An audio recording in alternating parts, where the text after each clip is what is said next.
Okay, moving on to our lecture on exempting circumstances. And the fourth circumstances provided by law is any person who, while performing a lawful act with due care, causes an injury by mere accident without fault or intention of causing it. So it is accident, exempting circumstances or exempting circumstance of accident.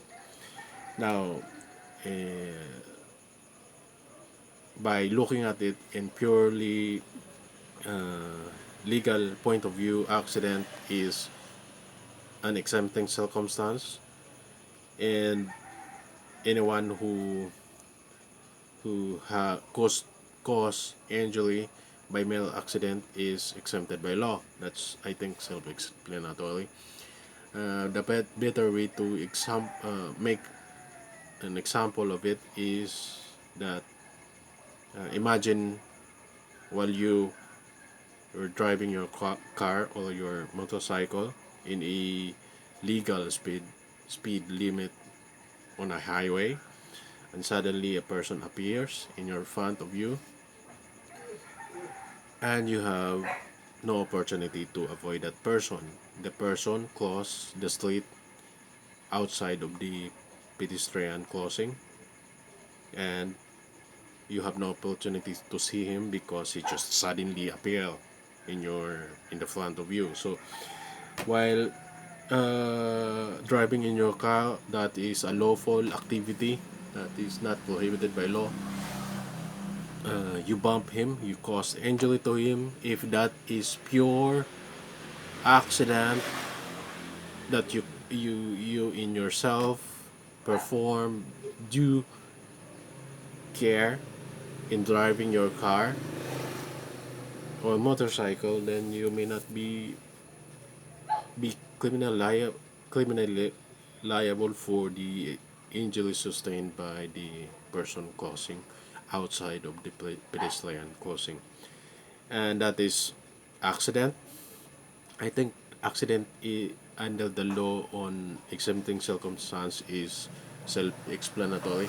Now you may wonder, in reckless imprudence cases, that the driver of the vehicle who bumped, especially when it bumped a person who died, the driver will be detained at the police station or in a preventive detention.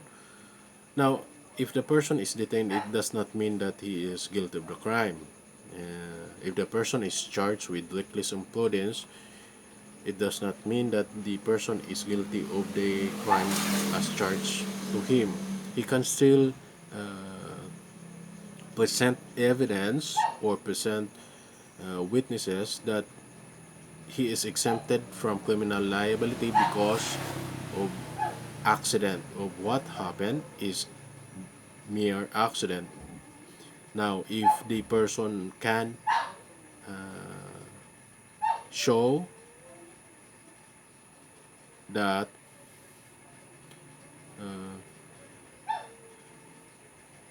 he can show can prove can show and prove in court that in fact the injury caused or done by him is was was a result of accident, then he may be freed, or he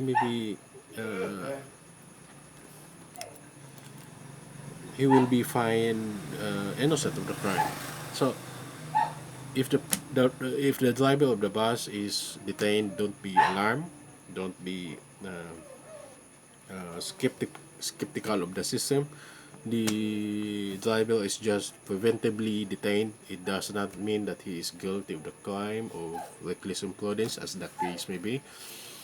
If the driver is charged before the court of reckless imprudence, it does not mean that he is already guilty of the crime.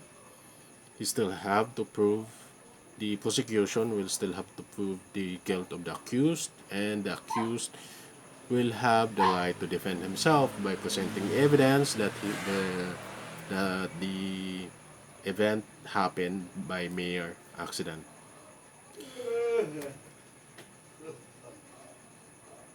Moving on to paragraph 5, a person who acts under compulsion of an irresistible force. So, kaning napugos.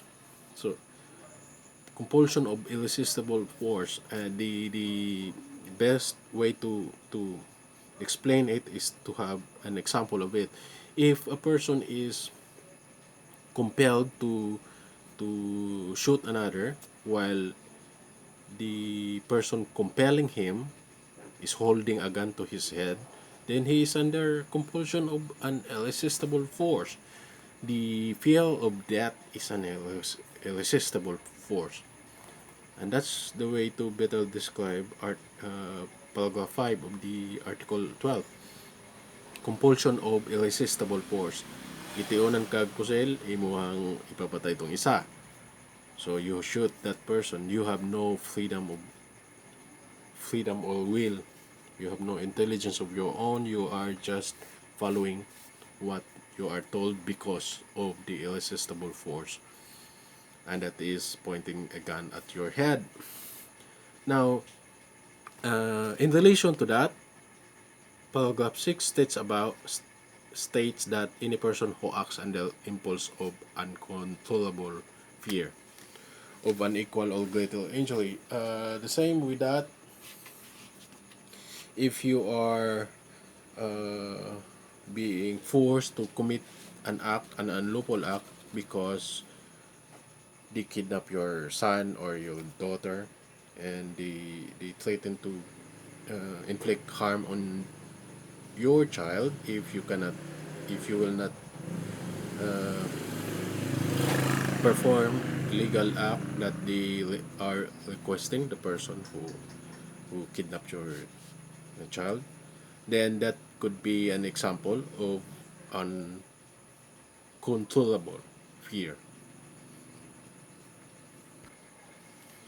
So again, moving on, we'll just go back to irresistible force and controllable fear. So naigihadlok nimo ang sa uncontrollable fear is naigihadlok sa imo. Ang irresistible force is ang it was pointed directly to you. So naay nag uh, na directly nagsugo nimo, and if you don't do it, then they will inflict physical harm on you, or they are already inflicting physical harm on you until you follow what the person instructed you to do. That causes your freedom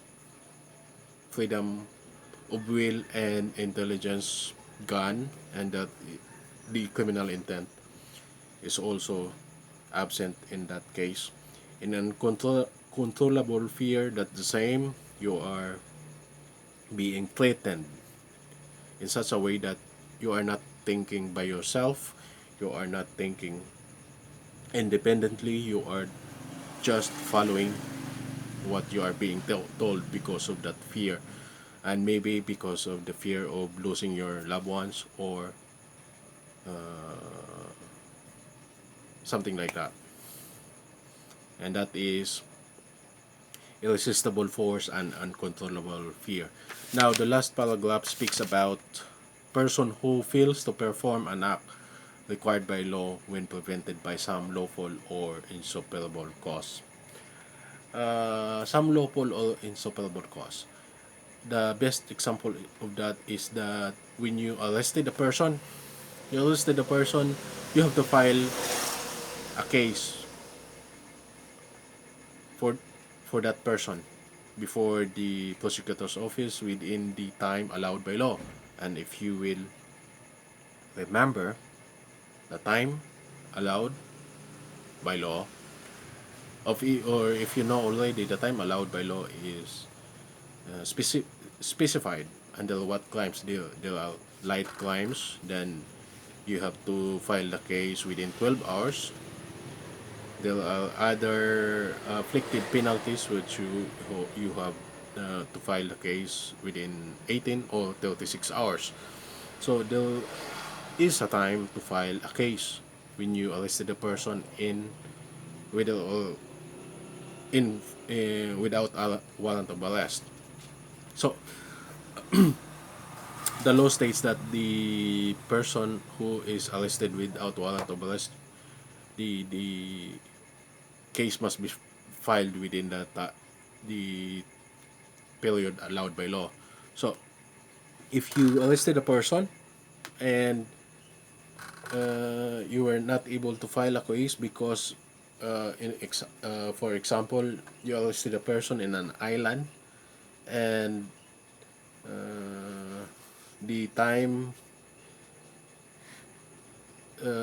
within which to file a case for him is within say for example 36 hours from the day or time of the arrest, and you cannot cross to the other municipality because of the typhoon or heavy unfavorable weather conditions. You can prevent him from crossing from one island to the other while you file your case. So that's also prevented by some loophole or suppellable cause. So dili ka perform sa pag-file because you are prevented by lawful or insuperable cause. So I think that's all in exempting circumstance. There are other absolutory causes provided for under the law, but we will not discuss them on details because of time constraints. And also, I think you have on these examples that I've given, you may know these exempting circumstances. If you will go on the details of other absolutory causes, you can search them. But anyway, to recap, exempting circumstances, insanity, imbecility, that's just one paragraph, and minority, another paragraph, accident, another paragraph of accident, compulsion of irresistible force, the fifth paragraph.